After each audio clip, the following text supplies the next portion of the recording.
ನಿನ್ನೆ ಪರಮೇಶ್ವರ್ ಒಂದು ಮಾತು ಹೇಳಿದರು ಮೈಸೂರಲ್ಲಿ, ಬೇಗ ಬೇಗ ಕಟ್ರಪ್ಪ, ಯಾವಾಗ ಸರ್ಕಾರ ಇಲ್ಲಿ ಏನಾಗುತ್ತೆ, ರಾಜಕೀಯ ಏನಾಗುತ್ತೆ, ಅದು ದೊಡ್ಡ ಸಂಚಲನ ಆಗಿದೆ. ಮೈಸೂರಲ್ಲಿ ಹೇಳಿದ ಮಾತು ಸಂಚಲನ ಸೃಷ್ಟಿ ಮಾಡಿದೆ. ಗೃಹ ಸಚಿವರ ಮಾತಿನ ಅರ್ಥ ಹುಡುಕೋ ಕೆಲಸ ಕೆಲವರು ಮಾಡ್ತಾ ಇದ್ದಾರೆ. ಇದರ ಮಧ್ಯೆ ವಿಜೇಂದ್ರ ಮುಖ್ಯಮಂತ್ರಿ ಆಗೋದಕ್ಕೆ ಸಿದ್ಧತೆ ಮಾಡ್ತಾ ಇದ್ದಾರೆ. ವಿಜೇಂದ್ರ ಮುಖ್ಯಮಂತ್ರಿ ಆಗೋದಕ್ಕೆ ಸಿದ್ಧತೆ ಮಾಡ್ತಾ ಇದ್ದಾರೆ ಅಂತ ಅಂದ್ಬಿಟ್ಟು ಬಸನಗೌಡ ಪಾಟೀಲ್ ಯತ್ನಾಳ್ ಅವರು ಹೇಳಿದ್ದಲ್ಲ, CM ಸಿದ್ದರಾಮಯ್ಯ ಹೇಳಿದ್ದು. ಮೊನ್ನೆ ಹೇಳಿದರು 50 MLAಗಳಿಗೆ 50 ಕೋಟಿ ಕೊಡ್ತಾ ಇದ್ದಾರೆ, ರೆಡಿ ಮಾಡ್ತಾ ಇದ್ದಾರೆ. ಇವತ್ತು ವಿಜೇಂದ್ರ ಅವರನ್ನು ಮುಖ್ಯಮಂತ್ರಿ ಮಾಡೋದಕ್ಕೆ ಯಡಿಯೂರಪ್ಪ ಪ್ರಯತ್ನ ಪಡ್ತಾ ಇದ್ದಾರೆ. ಸಿದ್ದರಾಮಯ್ಯ ಹೇಳಿದ ಕಾರಣಕ್ಕಾಗಿ ಈ ಸುದ್ದಿ ದೊಡ್ಡ ಸಂಚಲನ ಸೃಷ್ಟಿ ಆಗ್ತಾ ಇದೆ. ಬನ್ನಿ ಒಂದು ರಿಪೋರ್ಟ್. ಆದಷ್ಟು ಶೀಘ್ರವಾಗಿ ಫೌಂಡೇಶನ್ ಹಾಕ್ಬಿಡಿ. ಈಗ ಹೇಳಕ್ಕಾಗೋದಿಲ್ಲ ಹೆಂಗೆ ಏನೇನು ರಾಜಕೀಯದ ಪರಿಸ್ಥಿತಿಗಳು ಆಗ್ತವೆ ಅಂತ ಗೊತ್ತಿಲ್ಲ. ಸಿದ್ದರಾಮಯ್ಯ ಸರ್ಕಾರ ಅಲುಗಾಡುತ್ತಿದೆಯಾ? ಸೂಚನೆ ಕೊಟ್ರ ಗೃಹ ಸಚಿವ ಪರಮೇಶ್ವರ್. ಸಿಎಂ ತವರಲ್ಲಿ ಗೃಹ ಸಚಿವ ಪರಮೇಶ್ವರ್ ಶಾಕಿಂಗ್ ಹೇಳಿಕೆ ಕೊಟ್ಟಿದ್ದಾರೆ. ಆದಷ್ಟು ಬೇಗ ಮೈಸೂರಿನ ಕಾಂಗ್ರೆಸ್ ಕಚೇರಿ ನಿರ್ಮಾಣ ಮಾಡಿ. ಮುಂದೆ ಏನಾಗುತ್ತೋ ಗೊತ್ತಿಲ್ಲ. ಇವತ್ತಿನ ರಾಜಕೀಯ ಬೆಳವಣಿಗೆ ನೋಡಿದ್ರೆ ಏನೂ ಹೇಳಲು ಆಗಲ್ಲ ಅಂದ್ರು. ಈ ಮೂಲಕ ಸರ್ಕಾರ ಸುಭದ್ರವಾಗಿಲ್ಲ ಅನ್ನೋದನ್ನ ಪರೋಕ್ಷವಾಗಿ ಹೇಳಿದ್ರ ಅನ್ನೋ ಚರ್ಚೆಗಳು ನಡೀತಿವೆ. 15 ಕೋಟಿ ರೂಪಾಯಿಗೆ ಕಾಂಗ್ರೆಸ್ ಪಕ್ಷದ ಕಟ್ಟಡ ನೀವು ಮಾಡಬೇಕು ಅಂತ ಹೊರಟಿದ್ದೀರಲ್ಲ, ಇದಕ್ಕೂ ನಿಮಗೆ ಅಭಿನಂದನೆಯನ್ನ ಹೇಳ್ತೇನೆ. ಆದಷ್ಟು ಶೀಘ್ರವಾಗಿ ಫೌಂಡೇಶನ್ ಹಾಕ್ಬಿಡಿ. ಯಾಕೆಂದ್ರೆ ಈಗ ಹೇಳಕ್ಕಾಗೋದಿಲ್ಲ ಹೆಂಗೆ ಏನೇನು ರಾಜಕೀಯದ ಪರಿಸ್ಥಿತಿಗಳು ಆಗ್ತವೆ ಅಂತ ಗೊತ್ತಿಲ್ಲ. ಯಾವ ಅರ್ಥದಲ್ಲಿ ಮಾತಾಡಿದ್ರೋ ಗೊತ್ತಿಲ್ಲ. ಸರ್ಕಾರ ಅಸ್ಥಿರಗೊಳಿಸಕ್ಕೆ ಹೋಗ್ತಾರೆ, ಅದು ಇದು ನಾವು ಏನು ಗಟ್ಟಿ ಇದ್ದೀವಿ, ಸರ್ಕಾರ ಬೀಳ್ಸಕ್ಕಾಗೋದಿಲ್ಲ ಅಂತ ಹೇಳಿದ್ದೀನಿ.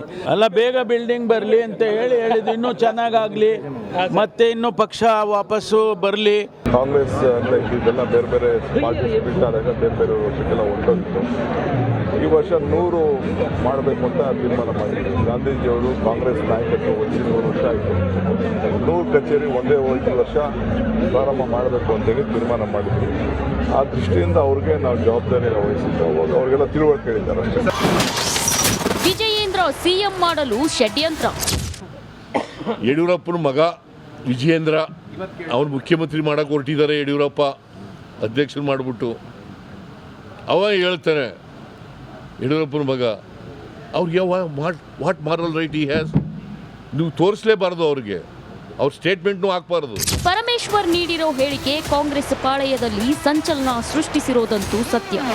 Bureau report, republic Kannada. ಇಲ್ಲ, ಮಧ್ಯದಲ್ಲಿದ್ದಾರಲ್ಲ ದೇವೇಂದ್ರ ಫಡ್ನವೀಸ್ ಅವ್ರನ್ನ ಆಡ್ತಾರೆ. ಫಡ್ನವೀಸ್ಗೂ ಮುಖ್ಯಮಂತ್ರಿ ಆಗುವಂಥ ಆಸೆ ಇದೆ.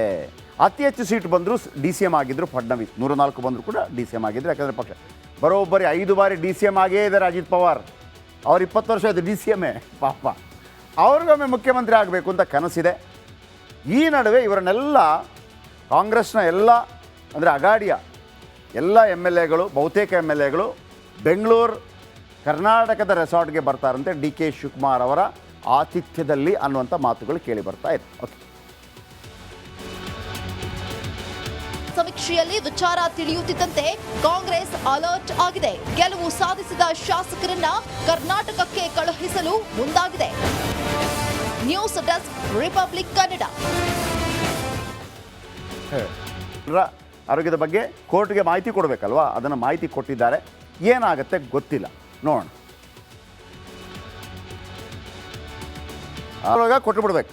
ಆಮೇಲೆ ಇನ್ನಿತರ ಕೇಸ್ ಇರುತ್ತೆ. ಈಗ ಈ ಬಾಂಬ್ ಬ್ಲಾಸ್ಟ್ ಕೇಸ್ ಇದೆಯಲ್ಲ, ಯಾವುದು ರಾಮೇಶ್ವರಂ ಕೆಫೆ, ಇಂಥದ್ದೆಲ್ಲ ಇದಕ್ಕೆಲ್ಲ ಸ್ವಲ್ಪ ಟೈಮ್ ಇದೆ. ಕೆಲವುದಕ್ಕೆ 120 ಡೇಸ್, ಕೆಲವುದಕ್ಕೆ 60 ದಿವಸ, ಹೀಗೆಲ್ಲ ಇದೆ. ಕೊಲೆ ಕೇಸಲ್ಲಿ 90 ಡೇಸಲ್ಲಿ ಕೊಡಬೇಕು. ಅದನ್ನು ಕೊಟ್ಟಿದ್ದಾರೆ. ಆಮೇಲೆ ನೀವು ಕೊಡ್ತಾ ಹೋಗಿ ಅಂತ ಆ ಥರ. ಈಗ 2ನೇ ಚಾರ್ಜ್ ಶೀಟಲ್ಲಿ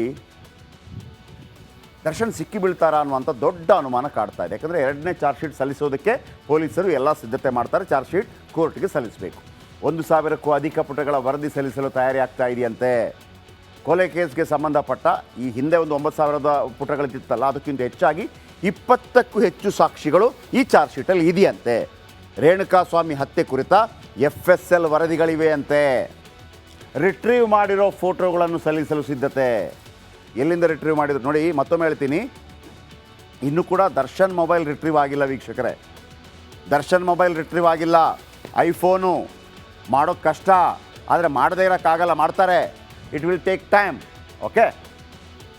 ಆದರೆ ಈ ಫೋಟೋ ಯಾರು ತೆಗೆದ್ರು, ಯಾರ ಮೊಬೈಲಿಂದ? ಪುನೀತ್ ಅನ್ನೋನೊಬ್ಬ ಇದ್ದ, ಗೊತ್ತಾ? ಎಸ್, ರೇಣುಕಾಸ್ವಾಮಿ ಕೊಲೆ ನಡೆದಾಗ ಸ್ಥಳದಲ್ಲಿದ್ದ ಪುನೀತ್.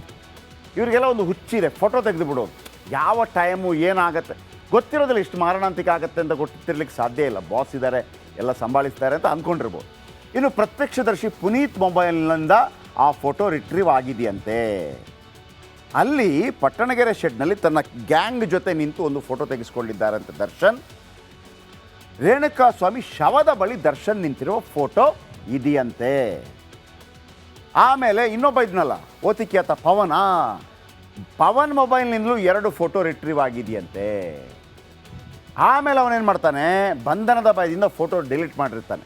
ಇಷ್ಟೆಲ್ಲ ಆಯಿತು ಅಂತ ಗೊತ್ತಾಗ ಡಿಲೀಟ್ ಮಾಡಿರ್ತಾನೆ. ಆದರೆ ತುಂಬ ಜನರಿಗೆ ಗೊತ್ತಿಲ್ಲ, ನೀವು ಏನೇ ತಿಪ್ಪರ್ಲಾಗಿ ಹೊಡೆಯಿರಿ, ಡಿಲೀಟ್ ಮಾಡಿ, ಬೇರೆ ಬೇರೆ ಬೇರೆ ಬೇರೆ ಬೇರೆ ಬೇರೆ ಕಡೆಗಳಲ್ಲಿ ಅದು ಸಂಗ್ರಹ ಆಗಿರುತ್ತೆ. ಬೇರೆ ಬೇರೆ ಕಡೆಗಳಲ್ಲಿ ಸಂಗ್ರಹ ಆಗಿರುತ್ತೆ. ಒಂದು 4-5 ಕಡೆ ಆದರೂ ಹೋಗಿ ಡಿಲೀಟ್ ಮಾಡಬೇಕಾಗುತ್ತೆ ನೀವು, ಕಂಪ್ಲೀಟ್ ಡಿಲೀಟ್. ಆದರೆ ರಿಟ್ರೀವ್ ಮಾಡಬೇಕು ಅಂತ ಕೂತ್ರೆ ನಿಮಗೆ ರಿಟ್ರೀವ್ ಮಾಡೋಕ್ಕಾಗುತ್ತೆ. ನೋಡಿ ಪೊಲೀಸರು ಏನು ಮಾಹಿತಿ ಕೊಡ್ತಾರೆ ಅಂದರೆ, ನೀಲಿ ಟೀ ಶರ್ಟ್, ಕಪ್ಪು ಬಣ್ಣದ ಪ್ಯಾಂಟ್ ಧರಿಸಿದ್ರಂತೆ ದರ್ಶನ್. ಇದೇ ಥರ ಇರ್ಬೋದೇನೋ ಗೊತ್ತಿಲ್ಲ.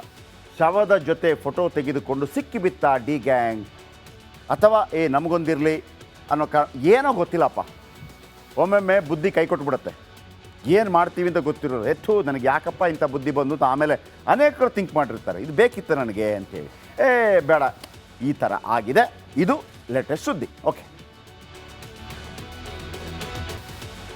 ನೋಡಿ, ಇದು ಚಾರ್ಜ್ ಶೀಟ್ ಸಲ್ಲಿಕೆ ಆಗ್ತಾ ಇದೆ. 1000 ಪುಟಗಳ ಚಾರ್ಜ್ ಶೀಟ್ ಸಲ್ಲಿಕೆ.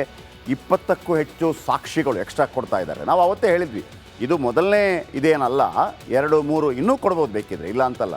ಯಾವಾಗ ಹೆಚ್ಚೆಚ್ಚು ಮಾಹಿತಿಗಳು ಬರುತ್ತೆ. ಯಾಕಂದರೆ ನಿಮಗೆ ಮೊದಲನೇ ಚಾರ್ಜ್ ಶೀಟ್ ಇದೆಯಲ್ಲ 90 ದಿನಗಳೊಳಗೆ ಕೊಡಬೇಕು, 3 ತಿಂಗಳೊಳಗಾಗಿ. ಅದು ಕಾನೂನು ಮಾಡಿದ್ದಾರೆ. ಇಲ್ಲಾಂದರೆ ಮೊದಲು ಏನಾಗ್ತಾ ಇತ್ತು ಅಂದರೆ, ಈ ಪೊಲೀಸರು ಸುಮ್ಮನೆ ಅದನ್ನು ಡಿಲೇ ಮಾಡ್ತಾರೆ. 6 ತಿಂಗಳು, 1 ವರ್ಷ, ಆಗಿಲ್ಲ ಅಂತ.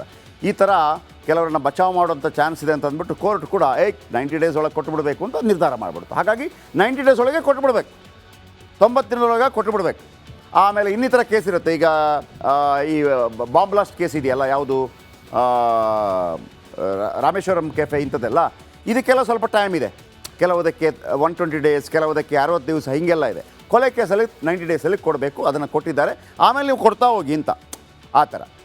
ಈಗ 2ನೇ ಚಾರ್ಜ್ ಶೀಟಲ್ಲಿ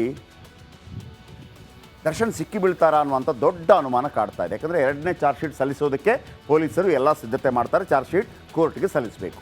1000ಕ್ಕೂ ಅಧಿಕ ಪುಟಗಳ ವರದಿ ಸಲ್ಲಿಸಲು ತಯಾರಿ ಆಗ್ತಾ ಇದೆಯಂತೆ. ಕೊಲೆ ಕೇಸ್ಗೆ ಸಂಬಂಧಪಟ್ಟ ಈ ಹಿಂದೆ ಒಂದು 9000 ಪುಟಗಳಿತ್ತಲ್ಲ, ಅದಕ್ಕಿಂತ ಹೆಚ್ಚಾಗಿ 20ಕ್ಕೂ ಹೆಚ್ಚು ಸಾಕ್ಷಿಗಳು ಈ ಚಾರ್ಜ್ ಶೀಟಲ್ಲಿ ಇದೆಯಂತೆ. ರೇಣುಕಾಸ್ವಾಮಿ ಹತ್ಯೆ ಕುರಿತ FSL ವರದಿಗಳಿವೆ ಅಂತೆ. ರಿಟ್ರೀವ್ ಮಾಡಿರೋ ಫೋಟೋಗಳನ್ನು ಸಲ್ಲಿಸಲು ಸಿದ್ಧತೆ. ಎಲ್ಲಿಂದ ರಿಟ್ರೀವ್ ಮಾಡಿದ್ರು ನೋಡಿ, ಮತ್ತೊಮ್ಮೆ ಹೇಳ್ತೀನಿ, ಇನ್ನೂ ಕೂಡ ದರ್ಶನ್ ಮೊಬೈಲ್ ರಿಟ್ರೀವ್ ಆಗಿಲ್ಲ ವೀಕ್ಷಕರೇ. ದರ್ಶನ್ ಮೊಬೈಲ್ ರಿಟ್ರೀವ್ ಆಗಿಲ್ಲ. ಐಫೋನು ಮಾಡೋಕ್ಕೆ ಕಷ್ಟ, ಆದರೆ ಮಾಡದೇ ಇರೋಕ್ಕಾಗಲ್ಲ, ಮಾಡ್ತಾರೆ. It will take time. Okay. ಆದರೆ ಈ ಫೋಟೋ ಯಾರು ತೆಗೆದ್ರು, ಯಾರ ಮೊಬೈಲಿಂದ? ಪುನೀತ್ ಅನ್ನೋನೊಬ್ಬ ಇದ್ದ, ಗೊತ್ತಾ? ಎಸ್, ರೇಣುಕಾಸ್ವಾಮಿ ಕೊಲೆ ನಡೆದಾಗ ಸ್ಥಳದಲ್ಲಿದ್ದ ಪುನೀತ್. ಇವರಿಗೆಲ್ಲ ಒಂದು ಹುಚ್ಚಿದೆ, ಫೋಟೋ ತೆಗೆದು ಬಿಡೋದು. ಯಾವ ಟೈಮು ಏನಾಗುತ್ತೆ ಗೊತ್ತಿರೋದಿಲ್ಲ, ಇಷ್ಟು ಮಾರಣಾಂತಿಕ ಆಗುತ್ತೆ ಅಂತ ಗೊತ್ತಿರ್ಲಿಕ್ಕೆ ಸಾಧ್ಯ ಇಲ್ಲ. ಬಾಸ್ ಇದ್ದಾರೆ, ಎಲ್ಲ ಸಂಭಾಳಿಸ್ತಾರೆ ಅಂತ ಅಂದ್ಕೊಂಡಿರ್ಬೋದು. ಇನ್ನು ಪ್ರತ್ಯಕ್ಷದರ್ಶಿ ಪುನೀತ್ ಮೊಬೈಲ್ನಿಂದ ಆ ಫೋಟೋ ರಿಟ್ರೀವ್ ಆಗಿದೆಯಂತೆ. ಅಲ್ಲಿ ಪಟ್ಟಣಗೆರೆ ಶೆಡ್ನಲ್ಲಿ ತನ್ನ ಗ್ಯಾಂಗ್ ಜೊತೆ ನಿಂತು ಒಂದು ಫೋಟೋ ತೆಗೆಸ್ಕೊಂಡಿದ್ದಾರಂತೆ ದರ್ಶನ್. ರೇಣುಕಾಸ್ವಾಮಿ ಶವದ ಬಳಿ ದರ್ಶನ್ ನಿಂತಿರುವ ಫೋಟೋ ಇದೆಯಂತೆ. ಆಮೇಲೆ ಇನ್ನೊಬ್ಬ ಇದ್ನಲ್ಲ ಓತಿಕ್ಯಾತ ಪವನ್ ಮೊಬೈಲ್ನಿಂದಲೂ 2 ಫೋಟೋ ರಿಟ್ರೀವ್ ಆಗಿದೆಯಂತೆ. ಆಮೇಲೆ ಅವನೇನು ಮಾಡ್ತಾನೆ, ಬಂಧನದ ಭಯದಿಂದ ಫೋಟೋ ಡಿಲೀಟ್ ಮಾಡಿರ್ತಾನೆ. ಇಷ್ಟೆಲ್ಲ ಆಯಿತು ಅಂತ ಗೊತ್ತಾಗ ಡಿಲೀಟ್ ಮಾಡಿರ್ತಾನೆ. ಆದರೆ ತುಂಬ ಜನರಿಗೆ ಗೊತ್ತಿಲ್ಲ, ನೀವು ಏನೇ ತಿಪ್ಪರ್ಲಾಗಿ ಹೊಡೆಯಿರಿ, ಡಿಲೀಟ್ ಮಾಡಿ, ಬೇರೆ ಬೇರೆ ಬೇರೆ ಬೇರೆ ಬೇರೆ ಬೇರೆ ಕಡೆಗಳಲ್ಲಿ ಅದು ಸಂಗ್ರಹ ಆಗಿರುತ್ತೆ. ಬೇರೆ ಬೇರೆ ಕಡೆಗಳಲ್ಲಿ ಸಂಗ್ರಹ ಆಗಿರುತ್ತೆ. ಒಂದು 4-5 ಕಡೆ ಆದರೂ ಹೋಗಿ ಡಿಲೀಟ್ ಮಾಡಬೇಕಾಗುತ್ತೆ ನೀವು, ಕಂಪ್ಲೀಟ್ ಡಿಲೀಟ್. ಆದರೆ ರಿಟ್ರೀವ್ ಮಾಡಬೇಕು ಅಂತ ಕೂತ್ರೆ ನಿಮಗೆ ರಿಟ್ರೀವ್ ಮಾಡೋಕ್ಕಾಗುತ್ತೆ. ನೋಡಿ ಪೊಲೀಸರು ಏನು ಮಾಹಿತಿ ಕೊಡ್ತಾರೆ ಅಂದರೆ, ನೀಲಿ ಟೀ ಶರ್ಟ್, ಕಪ್ಪು ಬಣ್ಣದ ಪ್ಯಾಂಟ್ ಧರಿಸಿದ್ರಂತೆ ದರ್ಶನ್. ಇದೇ ಥರ ಇರ್ಬೋದೇನೋ ಗೊತ್ತಿಲ್ಲ. ಶವದ ಜೊತೆ ಫೋಟೋ ತೆಗೆದುಕೊಂಡು ಸಿಕ್ಕಿಬಿತ್ತ ಡಿ ಗ್ಯಾಂಗ್, ಅಥವಾ ನಮಗೊಂದಿರಲಿ ಅನ್ನೋ ಏನೋ ಗೊತ್ತಿಲ್ಲಪ್ಪ. ಒಮ್ಮೊಮ್ಮೆ ಬುದ್ಧಿ ಕೈ ಕೊಟ್ಬಿಡುತ್ತೆ, ಏನು ಮಾಡ್ತೀವಿ ಅಂತ ಗೊತ್ತಿರೋದು. ನನಗೆ ಯಾಕಪ್ಪ ಇಂಥ ಬುದ್ಧಿ ಬಂದು ಅಂತ ಆಮೇಲೆ ಅನೇಕರು ಥಿಂಕ್ ಮಾಡಿರ್ತಾರೆ, ಇದು ಬೇಕಿತ್ತು ನನಗೆ ಅಂತೇಳಿ. ಬೇಡ, ಈ ಥರ ಆಗಿದೆ. ಇದು ಲೇಟೆಸ್ಟ್ ಸುದ್ದಿ. ಓಕೆ.